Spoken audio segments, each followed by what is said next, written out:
so much, Vikas, for the kind introduction and for this opportunity to talk about climate change, energy transitions, and the Anthropocene. Being at the RCC this year has been a great privilege for us. We've learned so much. This is a very different talk than it would have been if we gave it in January when we first arrived. And so our own thinking has been very much informed by the wonderful community here, adding into our rather disparate disciplines, as Vikas said, of anthropology and geochemistry. As you can see, this is also a work in progress, ink blots and all.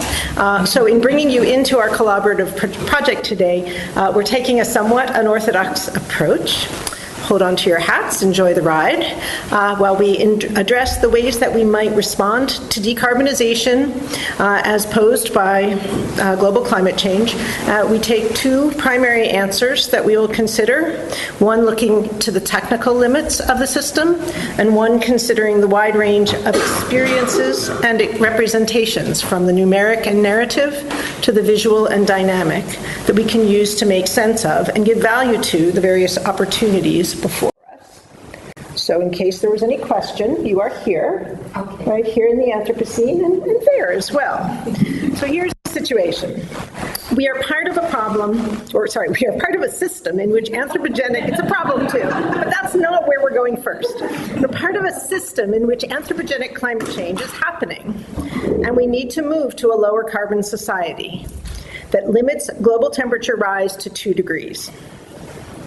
But moving too quickly to achieve this in the short term will produce more carbon than it saves.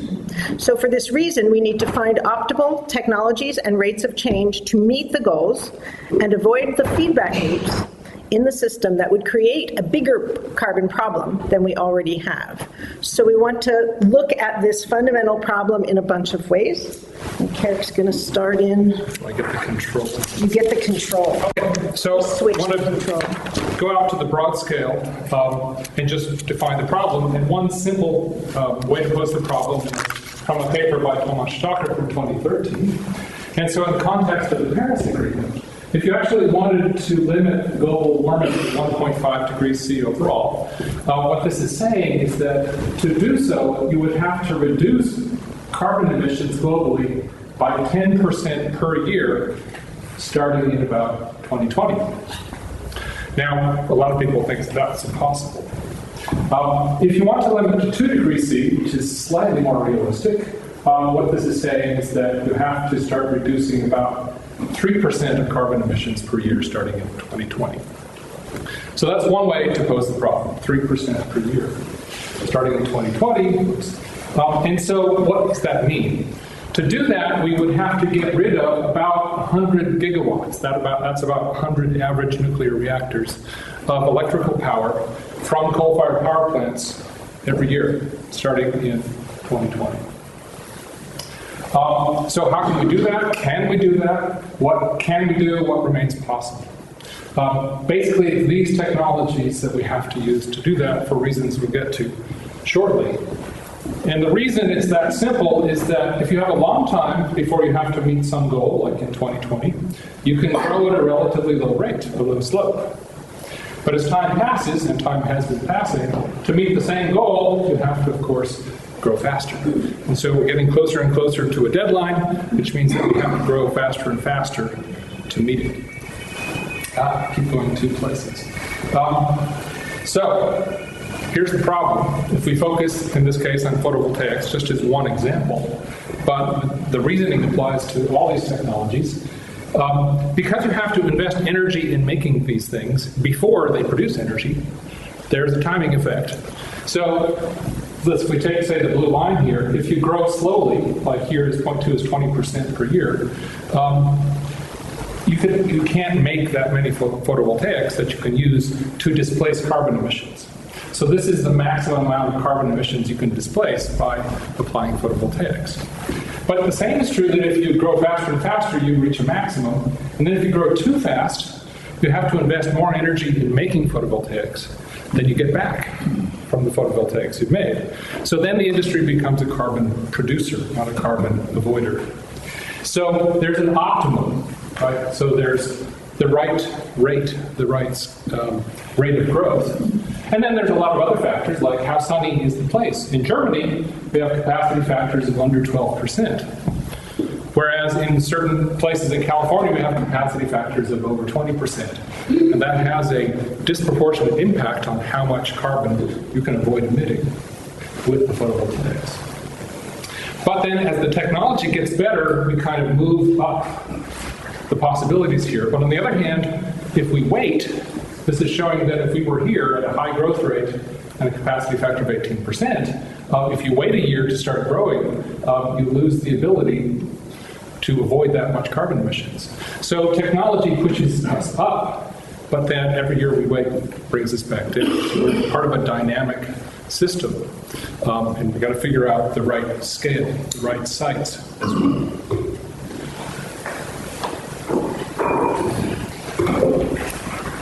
Tales of a Blue Planet. Prologue. Once upon a time, and a very long time ago it was, there was a Neverland, a wonderland, a place of magic and possibility. Gather round, boys and girls, ladies and gentlemen, hear tell of the blue marble, the strange land where waters burn. The rivers are afire, the air sizzles, the birds flee. A beautiful place from afar. Not always a pretty place close up, but it's the small price we pay for those things we love. The bright shiny motor car, the machines that go ding, the phones, and the thneeds that everyone needs. Ali is on fire. Just 10 more papers to read, and it's only 8:30. He already checked email, no major crises on the horizon. Need to be at class on the other side of the city by 11, so it is a race to the finish. Final grades for that college are due at 5 today, still 2 other classes to teach. His concentration is broken. From the next table, a woman in red with dark hair and burning eyes starts a conversation. I can promise you tenure. Ali looks up with a start. Were you talking to me? Tenure? The Holy Grail? She continued. A tenured job, professor for 10,001 nights. Take you all the way to 65 in Medicare. 27 years to go before it's too late. What can your stories do to turn the tide? Each night, a story from a different place. Each night, a chance to turn the tide. By day, a professor. By night, a superhero whose speech must act, whose words must move, whose life is mine if this task fails. In 27 years, the carbon budget will be overdrawn, the 2 degrees overshot. But if we could shift the balance, the time to do it is now. Else burn. Okay, thought Ali, this is not going to help me get the grading done. What was she saying? Tenure? 27 years? What the hell? He began to stammer. She shut him down. Yes or no? This is your chance. Well, everyone's really. Are you up to the task? I need someone with passion, someone who cares about the stories enough to make them real for those who have never been there, can't see without a video assist. And I need them now.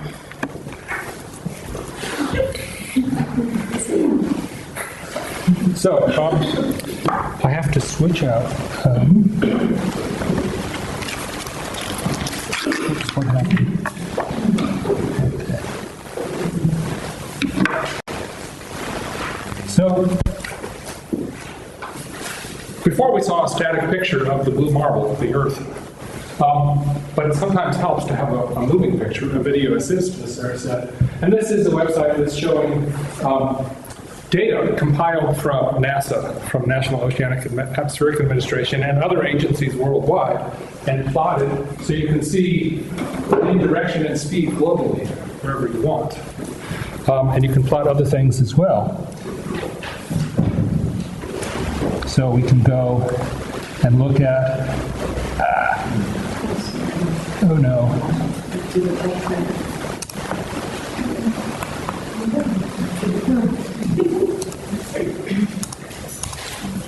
I don't know what happened there. No, it was downloaded, but this may not work. Yes, I'm switching from a Mac to a PC. So I'm going to just back up. But there's a dynamic website, and we can see in real time recent Earth history moving, right? We see plots of temperature, we see plots of CO2 rising. It looks static, it's abstract. on that website, imagine this is all moving, we can see the human influence directly in real time. So for example, I can look at carbon monoxide concentrations and see a big, enormous pile of carbon monoxide over northern Canada right now because of a certain fire around Fort McMurray. We can see sulfur dioxide emissions from China and the US and the places where there are coal-fired power plants. We can see here, a few days ago, temperatures of 27.5 degrees C at 60 degrees north. One of the reasons we're having the fires in Canada. So the Anthropocene perhaps may be marked by the technology we have to compile the data and show it globally, the Earth as a dynamic system, not a static abstraction. Ali had been teaching and writing this year, turning his dissertation on the tall tales of the American West into a book. He was no different from thousands who were seeking a living in a world that did not seem to value the humanities and the arts or the life of a non-scientific mind. His parents, both medical professionals, migrated from India to Colorado in the 1970s, and they hoped their kids would follow the scientific path.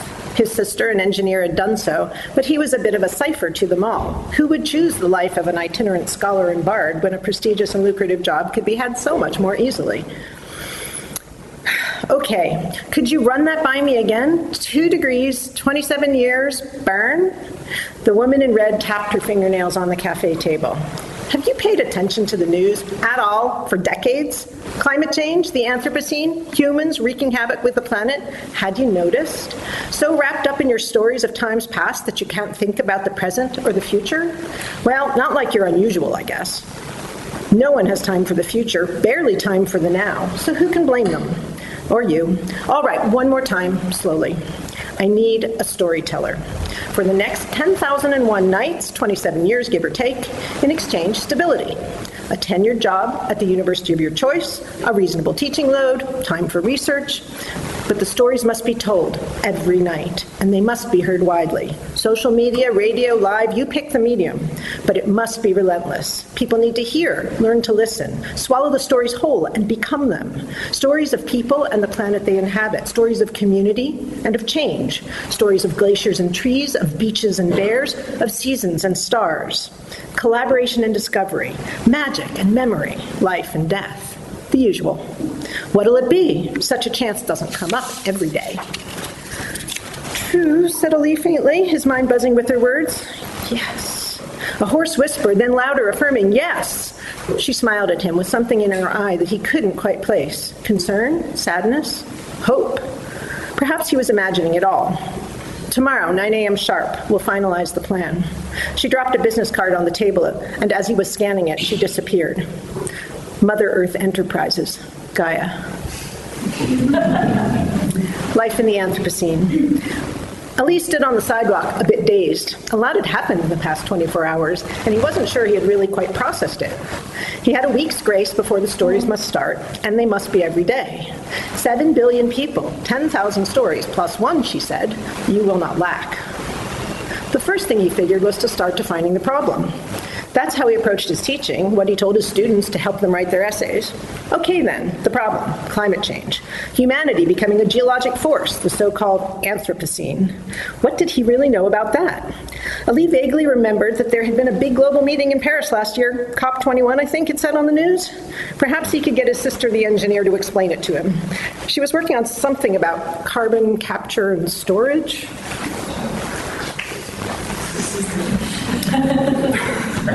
So earlier I mentioned technologies that we can use to try to displace carbon emissions. And I did not mention carbon capture and storage. I used to work on carbon capture and storage, and I stopped for the following reason. This is a Google Earth picture of Munich. There's the Englischer Garten Airport. This is what 5 cubic kilometers looks like in volume placed on top of Munich. That is the amount of oil produced globally in 1 year. That is a little bit less than the amount of coal produced in 1 year globally. Once you burn those things and make them into CO2, the densest form you can make them into for storage is to take the CO2 and make it into calcium carbonate, to limestone, to rock. And if you do that, and you want to sequester all human carbon emissions, you have to make 5 times this amount of volume each year. Means that you essentially cover the city of Munich 1 kilometer deep in solid rock.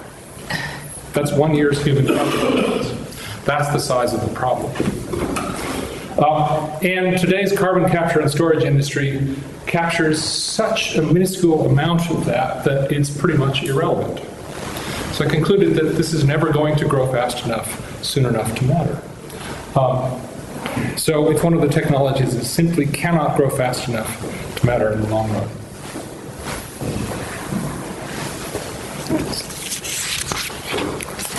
Right then, Ali thought, what should he do?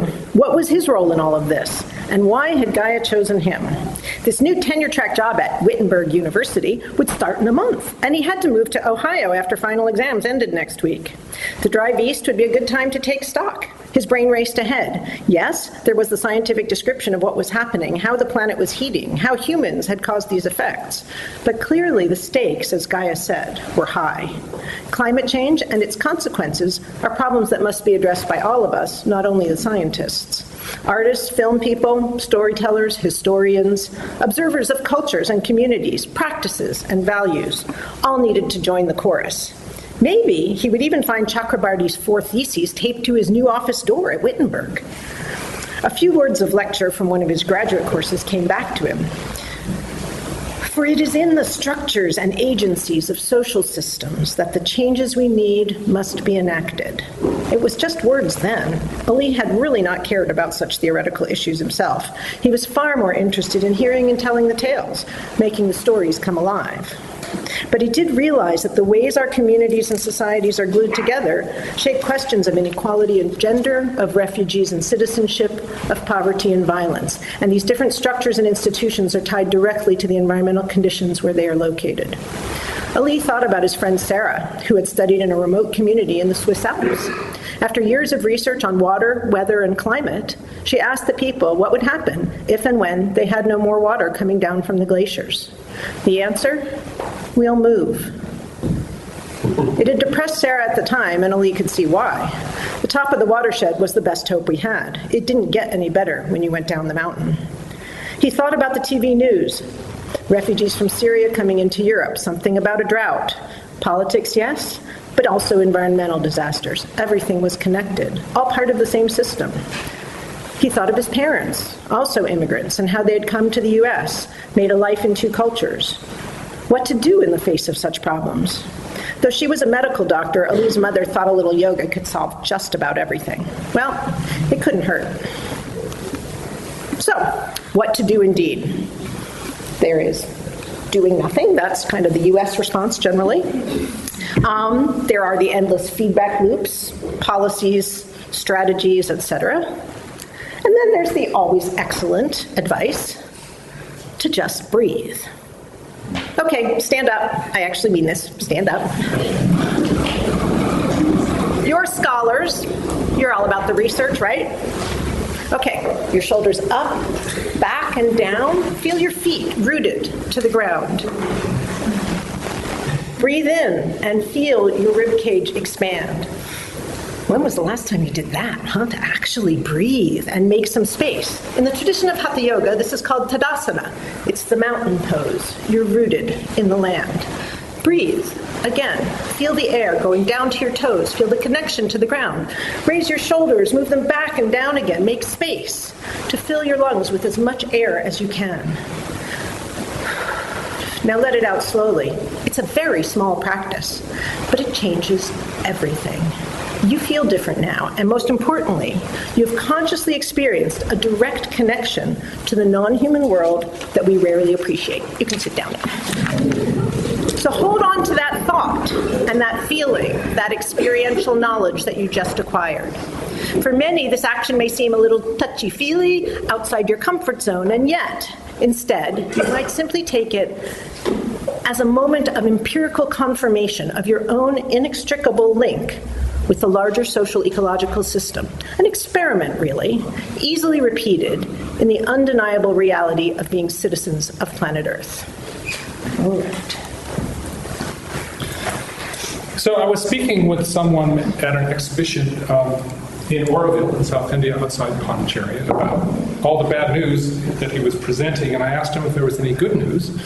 And he was noting that there were places where there was forest growing back. And so I got interested in this. This is showing the area of Oroville in the late 60s when it was barren and depopulated as a result. But due to changing water management practices and other things, the forest has grown back. So this building from the late 60s is still here, and it has forest grown up all around it. So that got me to thinking. And as a scientist, I like models, and so I make a dynamic model with a human population model, a forest growth model, and other parts and pieces. And this pit evokes the water management. You get the water to go into the pit to re-infiltrate rather than to run off into the ocean. That allows the forest to start regrowing. When the forest starts regrowing, every night when I come home from work, I go past these people, women coming out of the forest carrying firewood for food, for cooking that evening.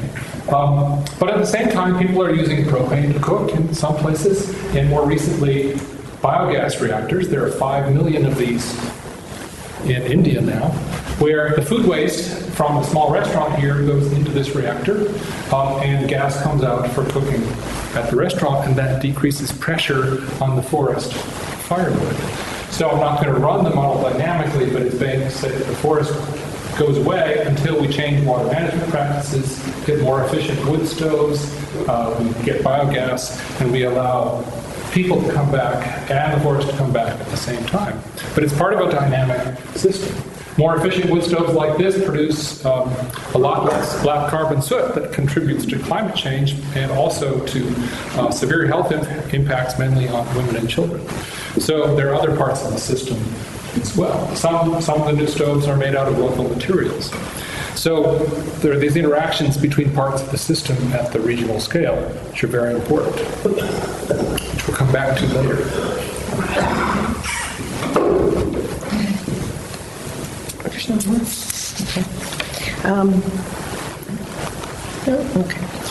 It occurred to Ali that everyone makes choices in the stories they tell to make the points that need to be heard. He recalled a saying from one of his crazy high school science teachers, something about all models are wrong, some models are useful. But the same could be said of stories. Ali thought of one of his favorite lines from Haroun and the Sea of Stories, a lovely book by Salman Rushdie. What's the good of stories that aren't even true?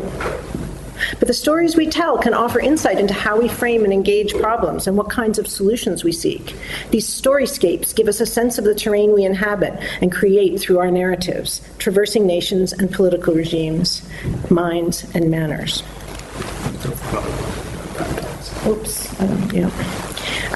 So, tall tales, as Ali had pointed out in his dissertation, generally assign risk and environmental threat management to a big man like Paul Bunyan here, really big guy, or a technological fix, a deus ex machina.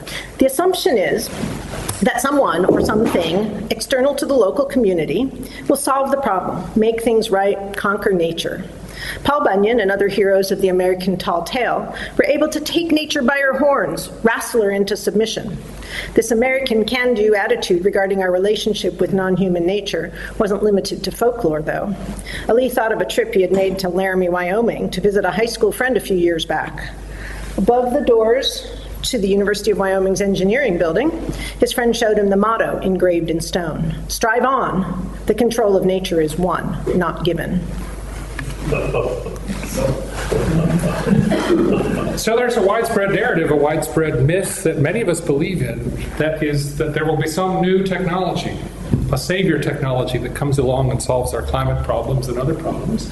And almost every day I see reports in various news feeds about new technologies that are being developed in laboratories, including some fairly legitimate solar cell ideas, some less legitimate solar cell ideas, organic solar cells, and things like artificial trees, so forth, that pull CO2 out of the air to reduce CO2 concentrations. Never mind the energy it would take to actually build these things and perform these operations, given that we live in a world that's full of far cheaper technology that does exactly that, known as real trees. So the fact is, none of these technologies can possibly make a difference because they're not already at the large scale. And if they're not already at the large scale, it's too late. They cannot grow fast enough to matter. So in a sense, none of this matters. It can matter 40 years from now when we need to replace the solar panels we've been installing. But the revolution has to take place on the basis of existing large-scale technology. This can only sustain the revolution in the more distant future.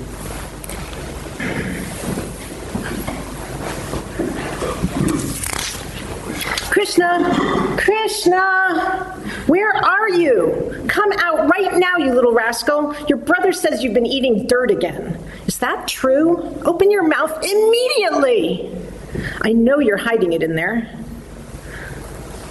Oh, my word. And she tumbled into the depths of the world in all its glory and the universe beyond. Stars, moon, sun, earth, galaxies galore. Oh, wonder of wonders, swept away, drowned in the cosmos, inside and outside the mouth of God, all within the gullet of a small and mischievous boy, a boy with a bluish tinge.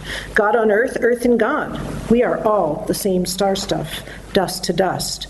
Such a very different way of seeing ourselves and our world. Awesome, fabulous, perhaps still dangerous, but definitely not other. The primary value of the Krishna story, thought Ali, is inclusivity. There's no separation between humans and the rest of the universe. It's an invitation to open minds. We are the stuff of the world, not separate from it. There is no conquest of nature, just of self. Climate change and its consequences are problems that must be addressed by all of us. But how we got to this point, where our human cultures had wrought the very systems and technologies that are now wreaking havoc on our climate, was located in the free ride that a carbon-intensive society has given us for the past few centuries, allowing consumption to drive our aspirations and desires, our ethics and aesthetics. So these are the places we need to look for actions and answers, recovering other ways of being and doing that do not depend solely on fossil fuels. So remember the model earlier of forest and firewood, we'll call it. But that connects to other things too. In Oroville, there was early adoption of solar electric technology. But as the forest grew, as you can see, the solar becomes a little less effective. And the wind power also. So the forest firewood story also connects to other energy stories, which will continue. And this is a story of how is it possible that the lack of electric power in a place leads to the demise of a solar industry in a place. When we arrived, the grid power was off for more than 12 hours a day. It was simply not available. So we had a problem, power demand less than supply, due to a policy called load shedding. That is, the power company simply turns off the power most of the day to limit its load. And there was rumored to be a political dimension to why certain people lose their power and certain people do not. But in any case, the reaction of individuals and signal businesses in the community is to buy diesel generators. And then to buy batteries and inverters so that they charge them from the grid when the grid is on and then live on the power when it's off. And then they realized, having already made that investment, it wasn't that much more to buy solar panels to charge the batteries and be independent. At the same time, the community over here is studying the policy. Why are we subject to load shedding? And they realized that if the community were to get into a different category of customer, they would not be subject to load shedding. And to get into that category, they needed to do two things. One is to actually increase their power use, and the other is to come up with some energy. So the community invested in grid-scale wind power elsewhere in India and encouraged use of more electrical power so that the community achieved a new designation, and when we visited 2 years later, the power was on most of the time. The result is there was no longer incentive to buy photovoltaics, so the businesses in the community that install photovoltaics in the community no longer do so. They have to install outside the community. So it's a complex system, and all of these parts are interlocking and influence each other. But choices made here and elsewhere in India are very important to our future trajectory. This is a guest house And I'm showing you a projector with a screen here, a new air conditioner, a new water heater on one of the buildings, new fans, a new electric car, a toaster, a microwave, 2 tea kettles, and an espresso machine, all using electric power that were impossible to only 2 years earlier. But now with the guest house can say, we can provide all these new things for our customers. So electric power use is going up, which is an example of Jeevan's paradox. You make things more efficient, you actually use more power, not less. But overall, what has happened is that the community is running on one kind of renewable energy or another, instead of the coal-fired grid. So here's going back to the global scale. This red line is Stalker's 2 degrees C trajectory in terms of emissions. This is what we'd have to do to keep things to 2 degrees C. For the last few months, I've been making my own models of all the viable renewable energy technologies there are out there, and I came up with this trajectory. Renewables are growing much faster than people realize. And we're already not following. We're already actually leveling off. There was a decrease in emissions last year. So if emissions were, electric power demand were not to grow at all, we could actually, we're already there. We follow this black line due to renewables growth. But of course, that's not what's going to happen, because there's a lot of people in the world that still want electric power, and who are we to say no? So more likely, we're going to follow this green line. But that's one sliver, right? It's a temporary difference between Stalker's trajectory and this one, but we'd still solve our problem because the cumulative total would go below later on. In other words, there are different trajectories that we could follow to achieve the result. Most likely, we'll go on something like this, and we don't have to solve the whole problem from here to here, because renewables growth is going to take care of most of it. We just need to solve this much of the problem, which is a smaller piece. This is something that can be influenced by all of our individual actions. It amounts to a few hundred watts per person. And a few hundred more, maybe say here, so that people elsewhere can have a few for future growth. But the point is that individual actions do matter. Sometimes people denigrate the usefulness of replacing light bulbs or buying a more efficient refrigerator, but these things are having an influence. For example, electric power use in the United States is not growing. Cool.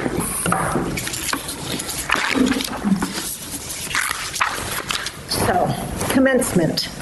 The point of these stories and models is not to essentialize or to reduce all local thought and dictates to the dictates of one story, but rather to open our eyes to the broad range of different ways that we might experience and make sense of the once and future world we inhabit. Stories are the repository of the imagination, templates for the generation of new narratives, or simply of different endings that build upon existing frameworks. Another way to view stories is a timeout, a place to give us space to breathe. A story is a place where we can go to experience other ways of being in the world, other ontologies, and acquaint ourselves with new or different strategies for addressing problems. While science might suggest that an Enlightenment-inspired analytic approach, breaking down problems into smaller pieces, will make them easier to solve, it's the case that sometimes enlarging the frame with a wider angle, inclusive view may prove a more valuable strategy. When we have separate bureaucratic structures for addressing problems of health, environment, energy, transportation, climate change, it becomes difficult to see that changes in one sector can solve problems in another. This holistic perspective is rarely included in the kind of technology-based problem solving that the wicked messes of the Anthropocene seem to inspire. At first glance, what we propose here might seem a naive effort to shift the weight of decarbonization to the individual level, to feel-good acts with little meaning beyond the psyche of the practitioner. But we want to make it clear that this is not at all our intent. Rather, it is to demonstrate that culture are us, and we forget this at our peril. Our stories drive our conscience collective and reflect back at us in the future we face. Only by recognizing that cultural change manifests and materializes at all levels of our social ecological systems, from the flicking off of a light switch to bringing a nuclear power plant online, and that the variability of cultural and socio-natural forms across spatial and temporal contexts is what offers the most robust hope for a differently imagined future, can we begin to strengthen our communities for the challenges before us in the Anthropocene. This strengthening of common purpose is one of the most powerful things we can do. And we must remember, as is attributed to anthropologist Margaret Mead, though no one seems to remember when or where, never doubt that a small group of thoughtful, committed citizens can change the world. Indeed, it is the only thing that ever has. Thank you.